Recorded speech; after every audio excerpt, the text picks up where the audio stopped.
Финал – стандартни танци. IDSF International Open Бургас 2006. 6 танцови двойки в финала от 6 различни нации. Австрия, Русия, Латвия, Литва, Италия и България.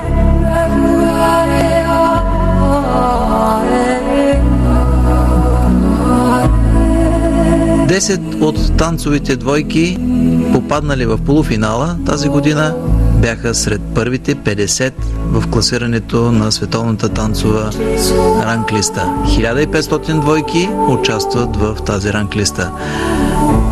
Една гаранция за високото ниво на състезанието.